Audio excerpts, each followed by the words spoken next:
Popping trees.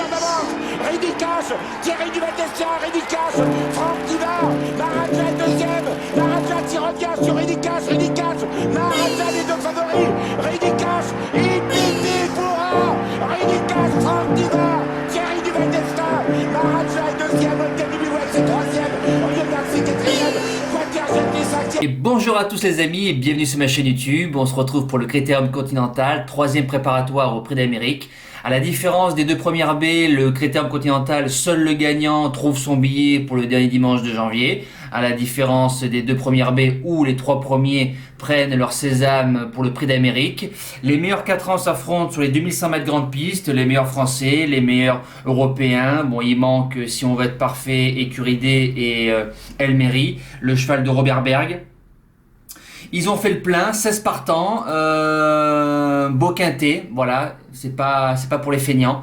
Donc à mon avis, il peut y avoir des surprises, c'est très ouvert, c'est très homogène. Et nous allons démarrer de suite les bases de jeu sur ce 2100 mètres grande piste Autostar. Mon gagnant, le numéro 4, Jules Desrépré, déféré des postérieurs, 3 sur 3 sur le parcours, 3ème du Marcel Laurent en marchant 10-1 sur le tracé, derrière Fasten Bourbon et Ferrywood.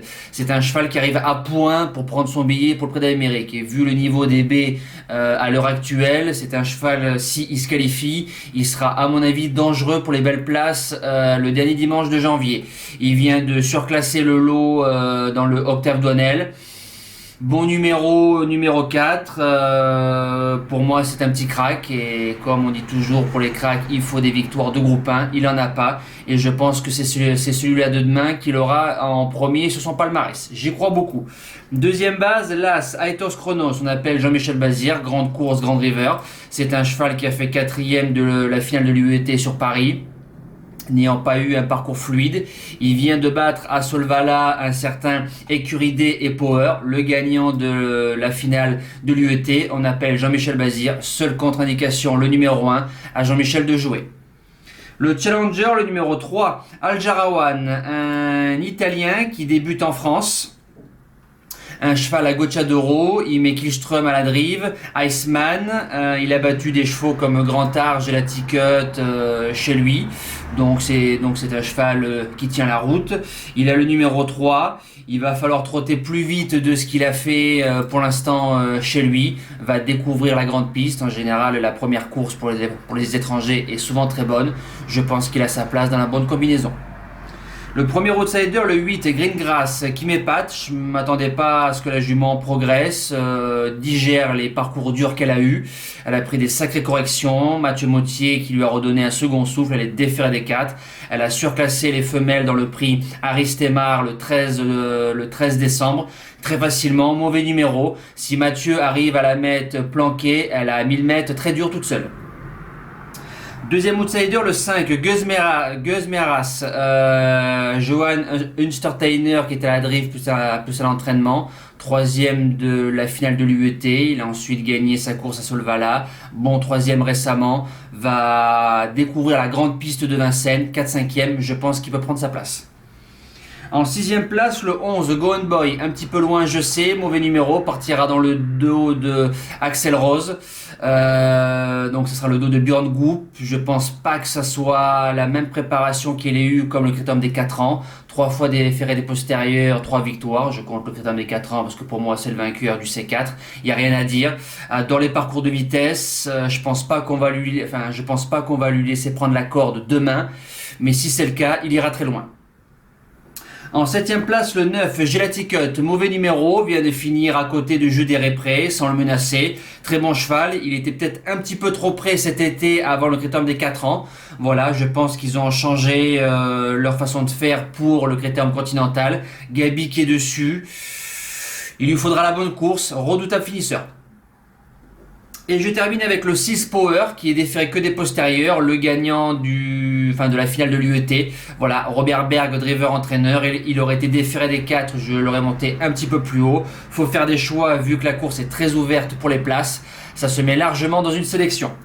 En cas de non partant, le 7 Galantoué, qui m'a aussi surpris, qui progresse encore. Je pensais qu'il avait atteint son pic l'hiver dernier. Voilà. Maintenant, il a fait 5e de la finale de l'UET. Il reste sur 2 bâtons, marchant 11-6, 11-7. Faudra marcher, je pense, demain, moins de 11 pour faire l'arrivée. Mes 2 impasses, le 14 Waiting High Hall, un petit peu surclassé dans ce lot-là, je pense qu'on peut la rayer. Et le numéro 15 Always As a eu un petit peu des parcours durs, plusieurs courses cet hiver, affronte les meilleurs. Je pense que ça peut être dur, je tente de la rayer. Voilà, nous passons au cheval du jour. Alors, le cheval du jour, hier, en réunion 1, course 7, le 6, Hold Up Smart, Matt Abrivard lui a remis une course de remise en confiance. Bon 3e, à 2 doigts, on finit encore 4e. Donc, on relance la série, c'est très très bien. On espère un coup de 2 avec IF7 cet après-midi sur Vincennes. On va démarrer par le jeu du jour.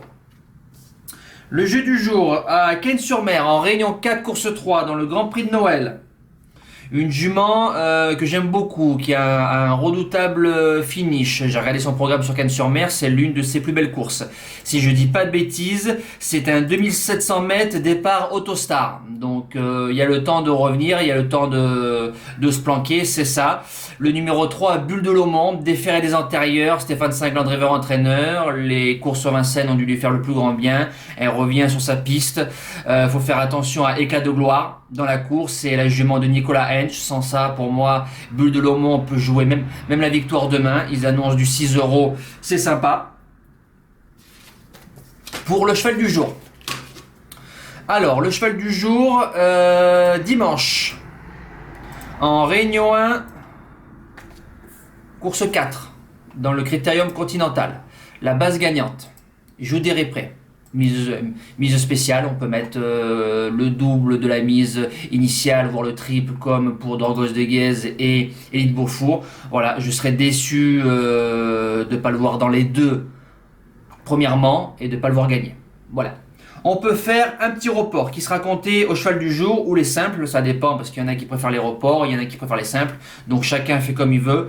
En réunion 1, course 6, dans le ténor de Bonne, le numéro 6, Ferréoud, ça va courir pour gagner, je vous l'annonce de suite, il faut se méfier de Feliciano, bien évidemment, lui qui est déjà qualifié, et Fakir du Leroux, lui qui cherchera sa qualification.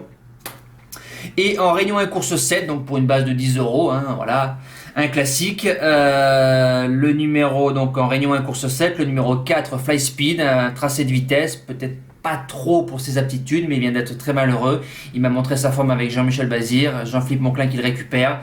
Bon numéro à l'Autostar. Si le cheval arrive à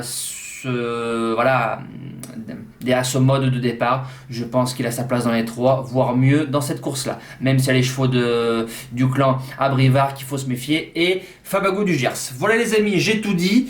On se retrouve ce soir pour le live Critérium Continental, Ténor de Bonne, le prix de Vincennes. Et à demain pour une toute nouvelle vidéo. Merci à tous, encore un bon week-end et de joyeuses fêtes à tous. Ciao! Tell me pretty lies, look me in the face. Tell me that you love me, even if it's fake.